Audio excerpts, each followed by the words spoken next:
हम परमेश्वर पिता का धन्यवाद करते हैं आज के समय के लिए और विशेष रीति से इस समय के लिए जो परमेश्वर हमको दिया कि हम परमेश्वर के वचन में जा सकते हैं। और आइए इस समय हम लोग चूंकि परमेश्वर के वचन में जा रहे हैं, वचन का हिस्सा हम लोग निकाल लेंगे जो आज के मनन के लिए लिया गया है। हमें साथ निकाल लीजिए। दो हिस्से हम लोग पढ़ेंगे। पहला हिस्सा है गलातियों की पत्री, उसका 3 अध्याय, उसका 16 से 19। अतः प्रतिज्ञाएं अब्राहम को और उसके वंश को दी गई। वह यह नहीं कहता वंशों को, जैसा बहुतों के विषय में कहा, पर जैसे एक के विषय में कि तेरे वंश को, और वह मसीह है। पर मैं यह कहता हूं, जो वाचा परमेश्वर ने पहले से पक्की की थी, उसको व्यवस्था 430 वर्ष के बाद आकर नहीं टाल सकती कि प्रतिज्ञा व्यर्थ ठहरे। क्योंकि यदि मीरास व्यवस्था से मिलती है तो फिर प्रतिज्ञा से नहीं, परंतु परमेश्वर ने अब्राहम को प्रतिज्ञा के द्वारा दे दी है। तब फिर व्यवस्था क्यों दी गई? वह तो अपराधों के कारण बाद में दी गई कि उस वंश के आने तक रहे जिसको प्रतिज्ञा दी गई थी, और वह स्वर्गदूतों के द्वारा एक मध्यस्थ के हाथ ठहराई गई। एक और स्थल निकालेंगे, कुलुसियों की पत्री, उसका 2 अध्याय और उसका 16वां पद। इसीलिए खाने पीने या पर्व या नए चांद या शब्द के विषय में तुम्हारा कोई फैसला ना करे। आगे भी पढ़ूंगा, क्योंकि ये सब आने वाली बातों की छाया है, पर मूल वस्तुएं मसीह की हैं। परमेश्वर अपने वचन के पढ़े और सुने आने पर हम सभी को आशीषित करें। एक बहुत ही महत्वपूर्ण विषय को लेके मैं आप लोगों के बीच में खड़ा हुआ हूं। बहुत ही महत्वपूर्ण विषय हम सभी के लिए, हम सभी विश्वासी भाइयों और बहनों के लिए जो प्रभु यीशु मसीह के ऊपर विश्वास करते हैं, है ना। और आज का जो मेरा विषय है वो है व्यवस्था। और आज हम लोग व्यवस्था के बारे में कुछ बातों को जानने और समझने की कोशिश करेंगे। हम विश्वासियों के लिए, मसीहियों के लिए, या जो भी प्रभु यीशु मसीह को जानते हैं उनके लिए जो है व्यवस्था जो शब्द है वो कोई नया नहीं है। हाँ, जो नए विश्वासी हैं उनके लिए चीजें नहीं हो सकती कि ये व्यवस्था क्या चीज है, लेकिन हम लोग इस बात को जानते हैं जो शुरू से प्रभु यीशु मसीह के ऊपर विश्वास कर रहे हैं, प्रभु यीशु मसीह के ऊपर चल रहे हैं, प्रभु यीशु मसीह के पीछे हम लोग चल रहे हैं। हम लोग इस बात को जानते हैं कि चाहे वो पुराना नियम हो चाहे नया नियम हो, व्यवस्था ये जो वर्ड है ये बहुत ही महत्वपूर्ण है। और यदि आप देखेंगे तो पुराने नियम में करीब करीब 220 या उससे कहीं ज्यादा जो है ये जो व्यवस्था है, इसका जो उपयोग, इस शब्द का उपयोग है, इसको किया गया है। और मैं यदि आपको बताऊं तो आप इस बात को जानेंगे कि व्यवस्था के लिए जो शब्द उपयोग किया गया है उसको बोलते हैं तोरा, है ना। तोरा व्यवस्था के लिए जो इब्रानी शब्द का उपयोग किया गया है उसको बोलते हैं तोरा, जिसका मतलब होता है दिशा और निर्देश। यदि व्यवस्था की बात करें तो पुराने नियम में और यहूदियों के लिए व्यवस्था जो है बहुत महत्वपूर्ण है। इवन आज भी व्यवस्था जो है बहुत महत्वपूर्ण है। और हम इस बात को जानते हैं कि व्यवस्था की बातों को यदि कोई व्यक्ति पूरा ना करे तो उसका उद्धार जो है वो क्या है, संभव नहीं है। और आज हम इस बात को देखने की कोशिश करेंगे कि पुराने नियम में तो व्यवस्था की बहुत सारी बातें हम लोग पढ़ते हैं, बहुत सारी बातें जानते हैं, लेकिन नए नियम में प्रभु यीशु मसीह के बाद, प्रभु यीशु मसीह के आने के बाद व्यवस्था का क्या प्रभाव रहा, या आज वर्तमान में व्यवस्था हमारे लिए क्या है, इस बात को हम लोग देखने की कोशिश करेंगे। क्योंकि बहुत सारे कंफ्यूजन जो है व्यवस्था नामक शब्द को लेके आज मसीहियों के बीच में पाई जाती है। और मैं आशा करता हूं, मैं इस बात का दावा नहीं करता कि मैं आपके सारे कंफ्यूजन से या फिर सारे प्रश्नों के उत्तर दे पाऊंगा, लेकिन इतना जरूर क्या बोलते हैं, मैं कोशिश करूंगा कि आपको उस स्थान पर ले आके खड़ा कर दूं कि आप परमेश्वर के वचन के अनुसार स्वयं जांच पाए, समझ पाए कि व्यवस्था आपके लिए क्या है। व्यवस्था का प्रभाव पुराने नियम में जिस प्रकार से था, आज के जमाने में हमारे लिए जो है व्यवस्था क्या महत्व रखती है, या उसका नए नियम में या यीशु मसीह की शिक्षाओं में या उसके चेलों की शिक्षाओं में या पौलुस की शिक्षाओं में उसका मतलब क्या है। हम लोगों ने अभी इस बात को देखा कि व्यवस्था जो है, जिसको तोरा बोलते हैं, हम लोग इस बात को देखने की कोशिश कर रहे हैं कि पुराने नियम में भी आप देखेंगे तो व्यवस्था किसको दिया गया? इस्राएलियों को दिया गया, है ना। और परमेश्वर ने 10 पट्टियों पर क्या लिखा था? 10 आज्ञाओं को लिखा था, जिसको हम क्या बोलते हैं?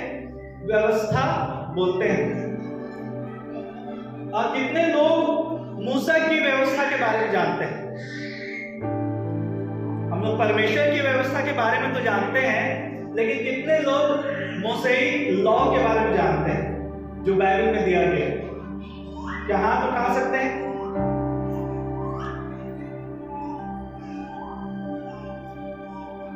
मैं सोचता हूं कि किसी का हाथ नहीं दिख रहा है, इसका मतलब किसी को जानकारी नहीं है, है ना। तो मैं आज इसी बात को आप लोगों को बताना चाह रहा हूं कि पुराने नियम में जब व्यवस्था की कल्पना की जाती है या व्यवस्था के ऊपर बातचीत किया जाता है, तो उसमें 2 भाग हैं। एक भाग वो व्यवस्था जो परमेश्वर के द्वारा दी गई, जिसको 10 आज्ञा बोला जाता है, और एक भाग वो व्यवस्था जिसको मूसा ने तैयार किया और जो लगभग 600 आज्ञाओं से ज्यादा ही है। अभी भी हम लोग जो है उसको पढ़ते हैं। व्यवस्था मतलब किसको बोलते हैं हम लोग? उत्पत्ति, निर्गमन, गिनती, लय व्यवस्था और व्यवस्था विवरण, है ना। इसको हम लोग क्या बोलते हैं? तोरा। क्योंकि अधिकतर व्यवस्था से संबंधित जानकारियां, व्यवस्था से संबंधित बातें आपको वहीं पे मिलेंगी, है ना, तोरा में। और आज हम इस बात को देखने की कोशिश करेंगे कि व्यवस्था, परमेश्वर की व्यवस्था और मूसा की व्यवस्था, दोनों में क्या अंतर है, और इसका जो प्रभाव है नए नियम में हम देखने के लिए पाते हैं कि कौन सी बातों को प्रभु यीशु मसीह व्यवस्था करके बोलते हैं और कौन सी बातों को प्रभु यीशु मसीह मूसा की व्यवस्था के रूप में प्रकट करते हैं। बहुत सारी बातें क्या आज भी हमारे लिए लागू है? क्या आज भी हमारे लिए मूसा की सारी व्यवस्था मानना आवश्यक है? क्या आज भी हमारे लिए जो है परमेश्वर की उन 10 आज्ञाओं को मानना जो है जरूरी है? क्या हम उन आज्ञाओं को मान सकते हैं? क्या हम उन आज्ञाओं को पूरा कर सकते हैं? क्या प्रभाव है या उसका क्या महत्व जो है हमारे जीवन में पड़ता है?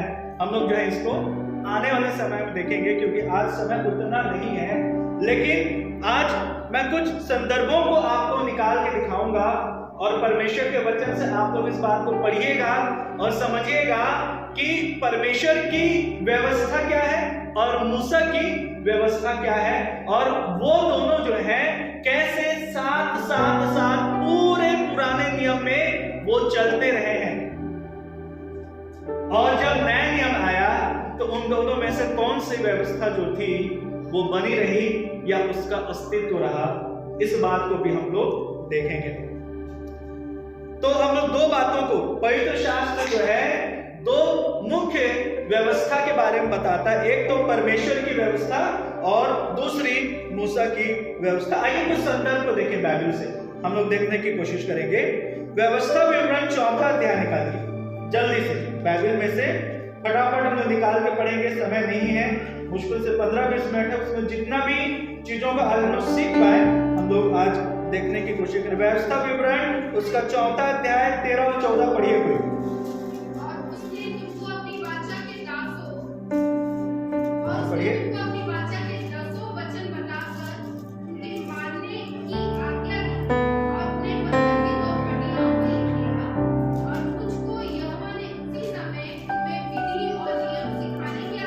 ध्यान से सुनेगा, फिर से पढ़िए 13वें पद को।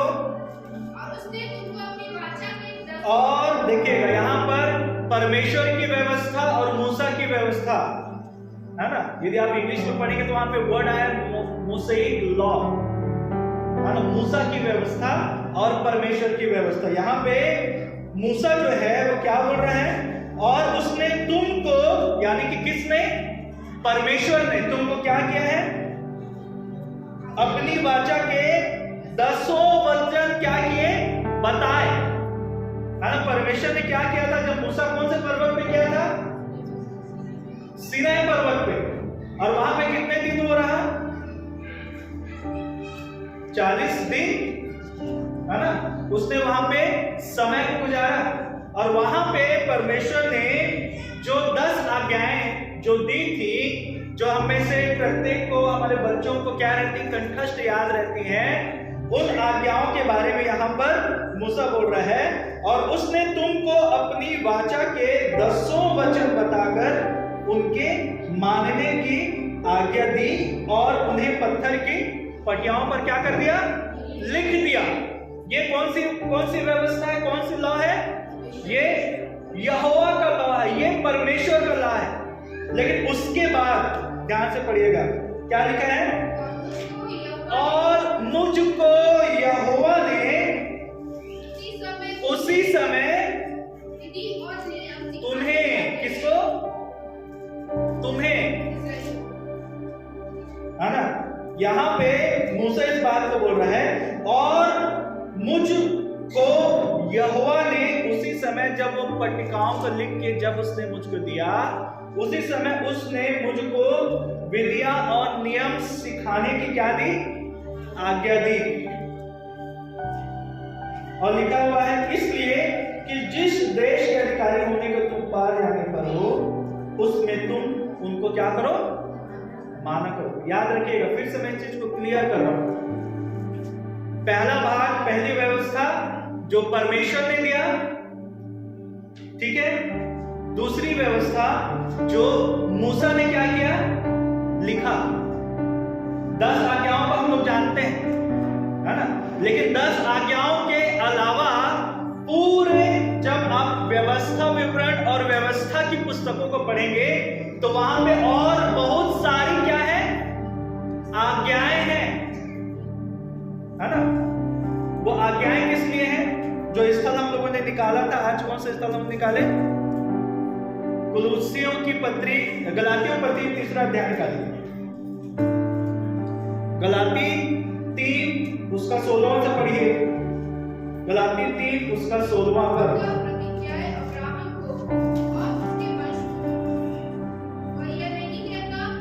फिर से अतः प्रतिज्ञाएं अब्राहम को और उसके वंश को दी गई, हाँ, जैसे बहुतों के विषय में कहा, पर जैसे एक के विषय में कि तेरे वंश को, और वह मसीह है। क्या है, वह मसीह। ये उसी बात को दिखा रहे हैं कि उस समय परमेश्वर ने क्या किया था, वाचाएं और प्रतिज्ञाएं, एक व्यवस्था की बात हम लोग यहाँ पे कर रहे हैं, जो परमेश्वर ने किसको दिया था, अब्राहम के वंश को दिया था, अब्राहम को दिया था। और आगे क्या लिखा है, और मैं यह कहता हूँ, जो वाचा परमेश्वर ने पहले से पक्की की थी, जो वाचा परमेश्वर ने पहले से पक्की की थी, उसको व्यवस्था 430 वर्ष के बाद आकर नहीं टाल सकती। कौन सी वाचा, जिसको व्यवस्था आकर टाल नहीं सकती। तो ध्यान से सुनिएगा, व्यवस्था और प्रतिज्ञा, ये 2 चीजें यहां पर दिखाई पड़ रही हैं।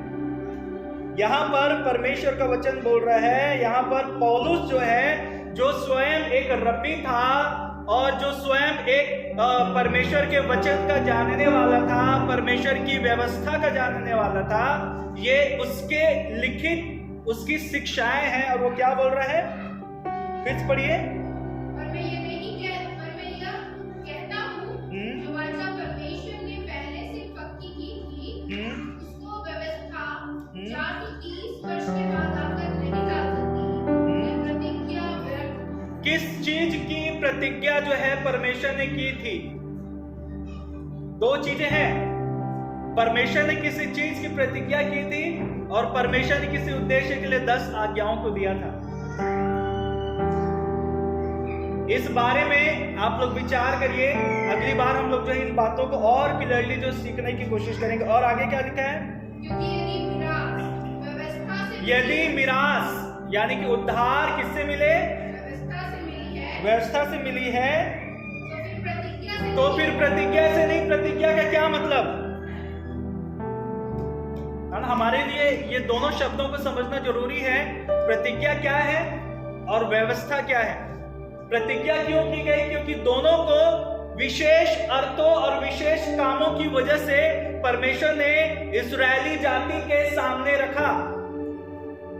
प्रतिज्ञाएं और व्यवस्थाएं। और उसके बाद क्या लिखा हुआ है? तो फिर प्रतिज्ञा से नहीं परंतु परमेश्वर ने अब्राहम को प्रतिज्ञा के द्वारा दे दी है। तब फिर व्यवस्था क्यों दी गई? तब फिर व्यवस्था क्यों दी गई जब प्रतिज्ञा दी जा चुकी थी? वह तो अपराधों के कारण बात भी दी गई कि उस वंश के आने तक रहे। वंश के आने तक रहे। कौन सा वंश आने वाला था? प्रभु यीशु मसीह के आने तक के लिए कुछ प्रतिज्ञाएं और व्यवस्थाएं किसने दी हैं? दी थी परमेश्वर ने। और वो कौन सी व्यवस्थाएं थी? क्या वो यहोवा की व्यवस्था थी या मूसा की व्यवस्था थी? इस बात को भी हम लोग देखने, जानने और समझने की कोशिश करेंगे। मेरे प्रियो, मैं इन चीजों को इसलिए लेके आ रहा हूं क्योंकि आजकल बहुत सारे विवाद व्यवस्था को भी लेके, किन बातों को मानना है, किन बातों को नहीं मानना है, कौन सी चीजें हमारे लिए है, कौन सी चीजें हमारे लिए नहीं है। बहुत कंफ्यूजन जो है मसीही समाज में, इवन हमारे बीच में भी, हमारे मनों में भी होगा। क्योंकि व्यवस्था के ऊपर बहुधा जो है स्टडी जो है बहुत कम जो है आपको देखने के लिए मिलेंगी कि व्यवस्था की बातों को संदर्भित और नए नियम और प्रभु यीशु मसीह के आने के बाद नए नियम में भी आप देखेंगे तो वहां पे मसीह की व्यवस्था, परमेश्वर की व्यवस्था, मूसा की व्यवस्था और मसीह की व्यवस्था, ये 3 मुख्य व्यवस्थाएं आपको बाइबल में मिलेंगी।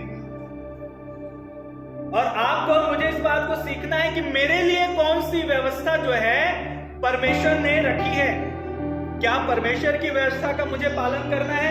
क्या मुझे मूसा की व्यवस्था का पालन करना है या फिर मुझे मसीह की व्यवस्था का पालन करना है? यदि मुझे परमेश्वर की व्यवस्था का पालन करना है तो क्यों मुझे मसीह की व्यवस्था और मूसा की व्यवस्था की आवश्यकता नहीं? यदि मैं मूसा की व्यवस्था की बात करूं कि मुझे मूसा की व्यवस्था का पालन करना है तो फिर परमेश्वर की व्यवस्था और मसीह की व्यवस्था का क्या? यदि मैं मसीह की व्यवस्था की पालन करने की बात कहता हूं तो परमेश्वर की व्यवस्था और मूसा की व्यवस्था का क्या मूल्य? इन बातों को आप और मैं जो है देखने, जानने और समझने की कोशिश करेंगे मेरे प्रिय। और हम लोग इस बात को देखने की कोशिश कर रहे हैं। एक और स्थल हम लोग पढ़े थे, कुलुस्सियों की पत्री 2 अध्याय 16 पद, निकाल के पढ़िए। इसलिए खाने पीने या वस्त्र या नए चाँद या शब्द के विषय में तुम्हारा कोई फैसला न करे, क्योंकि ये सब आने वाली बातों की छाया है। बस आने वाली बातों, यहाँ पर भी आप देखेंगे तो आप इस बात को पाएंगे, लिखा हुआ है, इसलिए खाने पीने या पर्व या नए चाँद या शब्द के विषय में कोई तुम्हारा फैसला ना करे, क्योंकि जब मसीह यीशु इस संसार में थे और उनके जाने के बाद सदूकी और फरीसी और मसीह के अनुयायियों के बीच में हमेशा व्यवस्था को लेके, लॉ को लेके हमेशा विवाद चलता रहा। हमेशा उनके बीच में लड़ाई और झगड़े होते रहे। और खास तौर पर यदि कोई यहूदी विचारधारा से मसीहियत में आ जाता था तो ये व्यवस्था की जो समस्याएं थी वो और अधिक बढ़ जाती थी। हमारे लिए क्या चीजें हैं, इस बात को आपको मुझे देखना जरूरी है, क्योंकि यहाँ पे लिखा हुआ है कि ये सब वस्तुएं यानी कि व्यवस्थाएं जो दी गई वो क्या थी? आने वाली बातों की छाया थी। कौन कौन आने वाला था? यहाँ पे हम लोग देख रहे हैं प्रतिज्ञा की बात हम लोगों ने यहाँ पे देखा।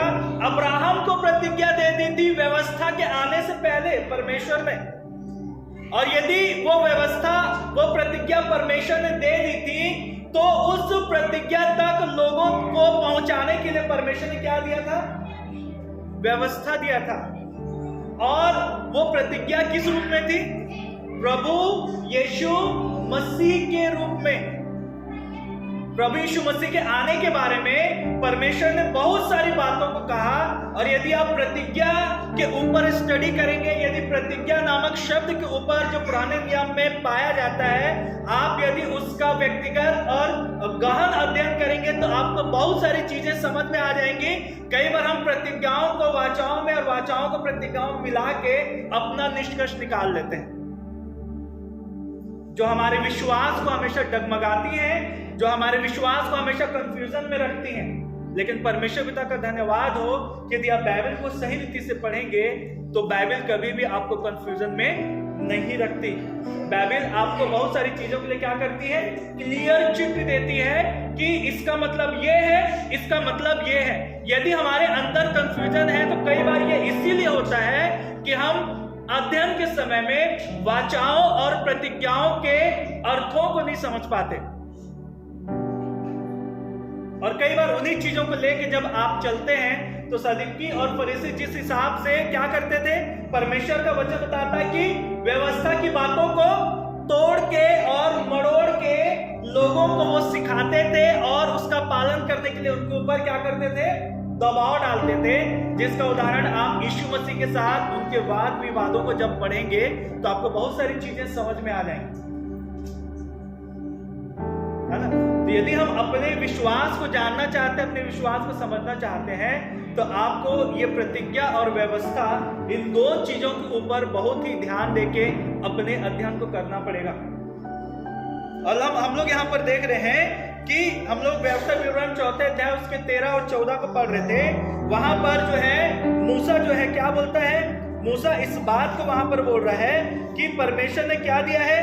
प्रतिज्ञाएं दी हैं, और परमेश्वर ने 10 आज्ञाओं को दिया, और मुझे भी क्या किया है? सिखाया है, मुझे भी निर्देश दिया है कि मैं भी क्या करूं? कुछ बातों को तुमको क्या करूं? समझाऊं और सिखाऊं। और वही बातें जो हैं यदि आप देखेंगे तो आप इस बात को पाएंगे कि ये जो मूसा की जो व्यवस्था है वो क्या है, उसको हम लोग देखेंगे। लेकिन उससे पहले कुछ और पदों को हम लोग पढ़ें। दूसरा राजा 21वां अध्याय पद 8 निकालिए। दूसरा राजा 21 अध्याय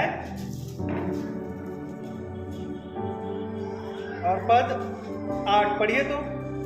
और यदि मेरी सब आज्ञाओं के और मेरे दास मूसा के द्वारा दी हुई पूरी व्यवस्था के, ध्यान से सुनिएगा, शब्दों को ध्यान दीजिएगा। क्या लिखा है, फिर से पढ़िए। और यदि वे मेरी सब आज्ञाओं के, यदि वे मेरी सब आज्ञाओं के, यानी कि मूसा की व्यवस्था नहीं, यहाँ परमेश्वर की व्यवस्था 10 आज्ञा, और मेरे दास मूसा के द्वारा मोसेइक लॉ, मूसा की व्यवस्था दी हुई पूरी व्यवस्था के अनुसार करने की चौथी हाँ, बस यहाँ पर मैं बस इंडिकेट आपको करना चाह रहा हूं कि पुराने नियम में 2 प्रकार की व्यवस्था जो है वो पाई जाती है। एक परमेश्वर की व्यवस्था और एक मूसा की व्यवस्था, जिसको हम लोग यहाँ पर भी राजाओं के काल में, इतिहास में हम लोग यहाँ पर पढ़ रहे हैं, है ना? एक और स्थल निकालिए, दानियल नबी की पुस्तक 9वां अध्याय और उसका 11वां पद।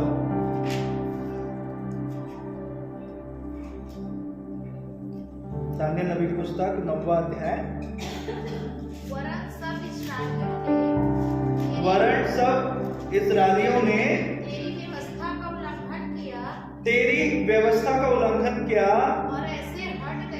और ऐसे हट गए कि तेरी नहीं सुनी। इस कारण जिस शाप की चर्चा परमेश्वर के दास, ध्यान से सुनेंगे। यहाँ पे भी क्या लिख रहे हैं? परमेश्वर की व्यवस्था और मूसा की व्यवस्था।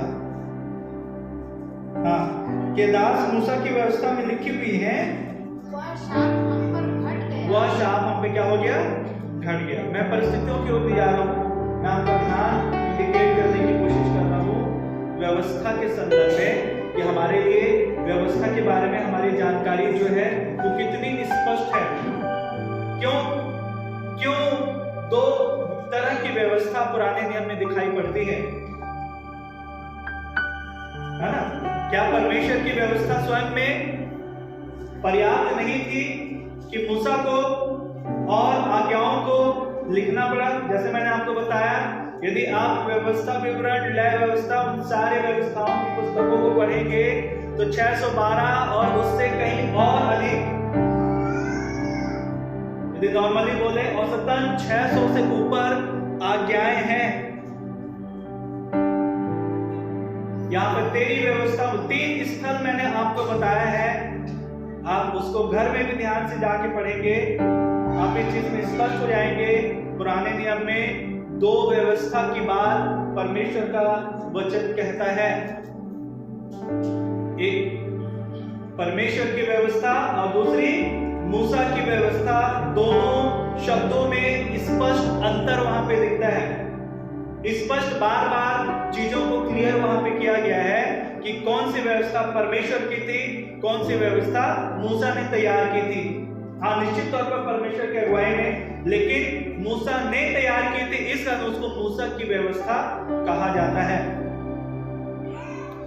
मूसा की व्यवस्था को यदि आप देखेंगे, है ना, तो फिर से हम लोग जो है कुलुस्सी उसका दूसरा अध्याय को निकाल लेंगे जो हम लोग पढ़ रहे थे। मैं इसको पढ़ के समाप्त करूंगा, फिर अगले हफ्ते हम लोग जो इन चीजों को सीखेंगे। पढ़िए तो फिर से कुलुस्सी उसका दूसरा अध्याय 16वां पद। इसलिए खाने पीने या पर्व या नए चांद या शब्द के विषय में, यदि आप ये किसकी बात कर रहे हैं? यदि आप इन चीजों को पढ़ेंगे इंग्लिश बाइबल में, है ना, यदि आप इंग्लिश बाइबल में किंग जेम्स वर्जन को, RSV को पढ़ेंगे, है ना, बहुत सारे अनुवाद हैं, आप इन चीजों को और क्लियर उसमें पाएंगे। और जब आप उनको पढ़ेंगे तो उसमें आप उसके इब्रानी शब्दों के अध्ययन को पाएंगे। जिस भाषा में पुराना नियम लिखा गया था, किसी भी शब्द को आप यदि हिंदी भाषा में क्लियर नहीं कर पा रहे हैं, कृपया करके आपसे निवेदन है कि आप कोशिश करिए कि बाइबल आपके पास है, फोन आपके पास है, उन शब्दों के, इब्रानी शब्दों को निकाल के उसका अर्थ निकालने की कोशिश करिए। क्योंकि जो चीज, यदि उदाहरण के लिए मैं आपको बता रहा हूं, कई चीजें भाषाओं की अपनी सीमितता है ना, कई चीज जिसको आप उड़िया भाषा में बोलेंगे, यदि उसी को आप हिंदी भाषा में बोलेंगे तो वैसा अर्थ, एग्जैक्ट मीनिंग आपको नहीं मिलेगा। आप उससे मिलते जुलते शब्दों का इस्तेमाल करेंगे, क्योंकि जो शब्द उड़िया भाषा में वो शब्द हिंदी भाषा में नहीं है। जो शब्द आपका छत्तीसगढ़ी भाषा में है, यदि आप उसका अनुवाद, किसी बात का अनुवाद यदि आप हिंदी भाषा में करें, एग्जैक्ट या वैसा ही अनुवाद आपको नहीं मिलेगा। भावार्थ मिलेगा, अनुवाद नहीं मिलेगा। समझिएगा शब्द को। इसका कई बार जब अनुवाद की बात आती है तो भावार्थ को सही रीति से ना समझ पाने की वजह से आप और मैं जो है चीजों को समझने में गलती कर बैठते हैं। लेकिन बाइबल में भी आप देखेंगे तो आप इस बात को पाएंगे कि ये चीजें जो हैं वो अब जब आप अध्ययन करेंगे, एक पद में नहीं समझ में आएगा, लेकिन दूसरे पद में आपको समझ आना शुरू हो जाएगा, है ना। तो यहां पर मूसा की व्यवस्था जो है पुराने नियम यदि आप देखेंगे तो वहां पे क्या है?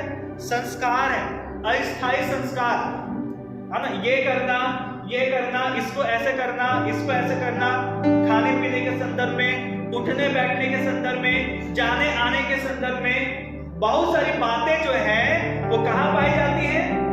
मूसा की व्यवस्था में पाई जाती हैं। लेकिन मूसा की व्यवस्था जो है, हम इस बात को पढ़ रहे हैं, आप इस बात को पाएंगे, यहाँ पे लिखा हुआ, इसलिए खाने पीने या पर्व या नए चांद या शब्द के विषय में कोई तुम्हारा फैसला ना करे। कौन इस बात को बोल रहा है? पौलुस प्रेरित जो है वो किसको बोल रहा है? अपने विश्वासियों को जो प्रभु यीशु मसीह के ऊपर विश्वास करते थे, क्योंकि इनके और यहूदियों के बीच में बहुत वाद विवाद होता था और यहूदी लोग क्या करते थे? अपने हिसाब से कई बार प्रभु यीशु मसीह की शिक्षाओं को भी मोड़ने की कोशिश करते थे, है ना। उस समय भी बहुत सारी समस्याएं इनके सामने थी, है ना। और वो क्या बोल रहे हैं कि कोई तुम्हारा फैसला ना करे, क्योंकि ये सब आने वाली बातों की क्या है? छाया है, लेकिन मूल किसमें है? मूल वस्तुएं मसीह की है। मसीह यीशु के आने के बाद क्या चीजें बदल गई या क्या चीजें एज इट इज? बाइबल बोलती है कुछ चीजें एज इट इज भी हैं और कुछ चीजें बदली जा चुकी हैं। मूसा की व्यवस्था में और क्या था? याजकी बलिदान, रिवाज, भोजन, है ना, किन चीजों को खाना है, किन चीजों को पीना है, आदि चीजों को नियंत्रित करने के लिए मूसा ने क्या किया? बहुत सारी आज्ञाओं को यहूदियों को दिया। और जैसे हम लोग गलाती उसके 3 अध्याय पढ़ रहे थे कि मसीह के आने तक, है ना, लिखा हुआ वहां पे कि ये क्रूस की परछाई थी, यानी कि ये क्रूस के बारे में और क्रूसीकरण और यीशु मसीह के बलिदान के संदर्भ को और अधिक स्पष्ट करने के लिए मूसा ने उन सारी आज्ञाओं और उन सारी विधियों को क्या किया? वहां पे छोटे छोटे शब्दों में और छोटे छोटे नियमों के अनुसार बना के रख दिया, ताकि लोग अपने आप को क्या करें? यीशु मसीह के आने के लिए या यीशु मसीह के बलिदान के उस क्या होते हैं घटना के लिए अपने आप को क्या कर पाए? तैयार कर पाए।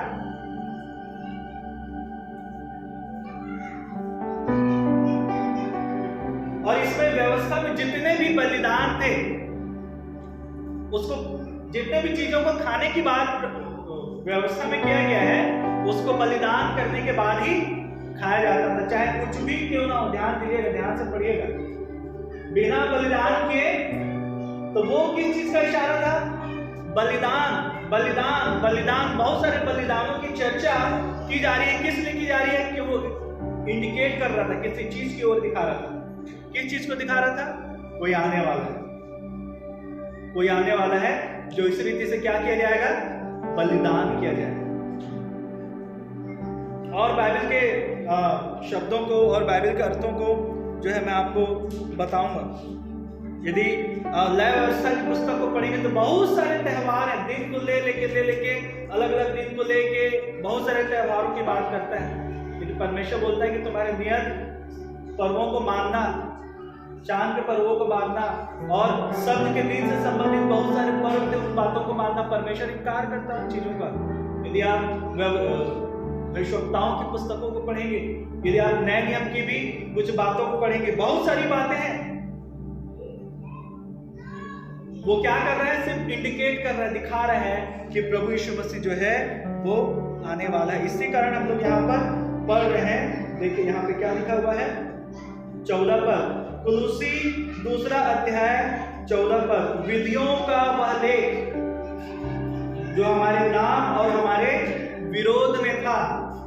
ये जो मोसेक लॉ जो था, मूसा का जो लॉ था, मूसा ने जो आज्ञाएं लिखी थी, जो मूसा ने लोगों को जीवन शैली के आधार पर आज्ञाएं दी थी, लिखा हुआ है, और हमारे विरोध में था। विरोध में क्यों था? क्योंकि 10 आज्ञाओं को तो व्यक्ति पूरा नहीं कर पा रहा था। 600 आज्ञाओं को कौन सा व्यक्ति पूरा कर लेता? और कई बार हम लोग आज भी इसको पूरा करने की कोशिश करते हैं, नए नियम, है ना। इन चीजों को समझिएगा कि प्रभु यीशु मसीह व्यवस्था का विरोध नहीं कर रहा। अभी भी मैं बोल रहा हूं, व्यवस्था का विरोध प्रभु यीशु मसीह नहीं किया, क्योंकि वो तो व्यवस्था को पूरा करने आया था। और बोलता है कि चाहे आकाश और पृथ्वी टल जाए, लेकिन परमेश्वर के वचन का एक बिंदु और व्यवस्था के एक बिंदु बिना पूरा हुए ना टलेगा।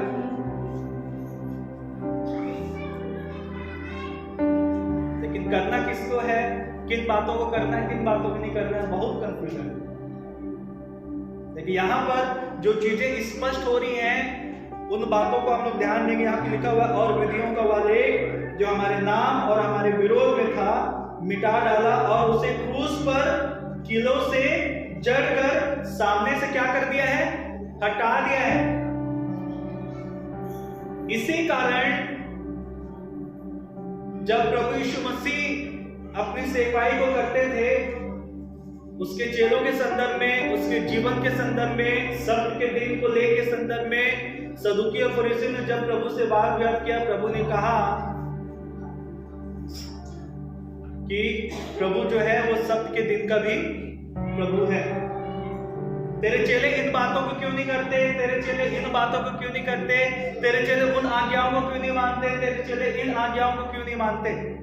यदि आप ध्यान से पढ़ेंगे तो आपको बहुत सारे विवाद आपको समझ में आएंगे कि व्यवस्था को लेकर क्या उनके बीच में चल रहा था। लेकिन प्रभु यीशु मसीह यहाँ पर इस बात को कह रहे हैं कि जो विधियों का लेख, जो विधियां, व्यवस्थाएं नहीं बोल रहा हूं, विधियां मतलब कानून, ये सारे जो संस्कार संबंधी, जीवन संबंधी और खाने पीने संबंधी, उठने बैठने संबंधी, जाने और आने में संबंधी, है ना, मनुष्य के व्यक्तिगत जीवन से संबंधित बहुत सारे नियम और कानून जो थे, विधियां थी। विधि यानी कि नियम थे। उनको परमेश्वर ने क्या किया, क्रूस पर कीलों से उसको जड़ दिया, क्योंकि उसको करने की क्षमता मनुष्य में नहीं थी। और उसको किसने कर दिया, प्रभु यीशु मसीह ने।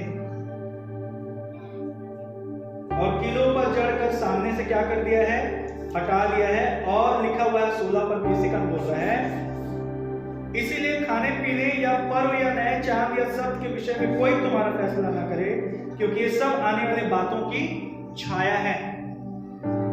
ये आने वाली बातों की छाया, इंडिकेशन है। छाया का मतलब कोई चीज वास्तविक है और कोई चीज छाया में है, उसमें क्या अंतर है, इंडिकेट करता है, आभास कराता है। क्योंकि ये सब आने वाली वस्तुओं की छाया पर मूल वस्तुएं मसीह की हैं, क्योंकि मनुष्य आत्महीनता और स्वर्गदूतों की पूजा करा के तुम्हें दौड़ में प्रतिफल से वंचित ना करे। ऐसा मनुष्य देखे भी बातों में लगा रहता है और अपनी शारीरिक समझ पर क्या करता है, व्यर्थ बोलता है। क्योंकि शारीरिक समझ की जो बात है, इसमें जो है सदूकी और फरीसी बड़े घमंडी थे। जानकारियां, नियम, कानून, इसको ऐसे करना है, इसको ऐसे करना है। तो मैं यहीं में समाप्त कर रहा हूं, और बातों को मैं आपको बताऊंगा। अगले हफ्ते हम लोग इस बात को सीखेंगे कि कैसे व्यवस्था, मूसा की व्यवस्था भी साथ चल रही थी और परमेश्वर की व्यवस्था भी साथ चल रही थी।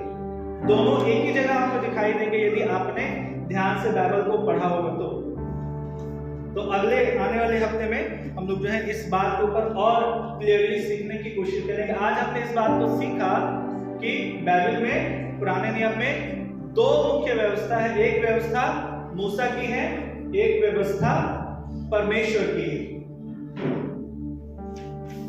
और मैं आशा करता हूं, जैसे मैंने आप लोगों से पूछा था कि कितने लोग जानते हैं मूसा की व्यवस्था भी बाइबल में है कि नहीं है, और मूसा और परमेश्वर की व्यवस्था में क्या अंतर है, तो मुझे हाथ नहीं दिखाई पड़ेगा। हो सकता है आप में से कुछ लोग जानते होंगे, कुछ लोग नहीं जानते होंगे, लेकिन मैं आशा कर रहा हूं कि कुछ तो क्लियर चीजें आप लोग के लिए होंगी, आज हुई होंगी, और आने वाले हफ्ते में भी जब हम लोग इन बातों को सीखेंगे तो बहुत सारी बातें व्यवस्था को लेके आपके सामने क्लियर हो जाएंगे। परमेश्वर जो है आज के वचन के द्वारा हम सबको बहुतायत के आशीष प्रदान करें। आमीन।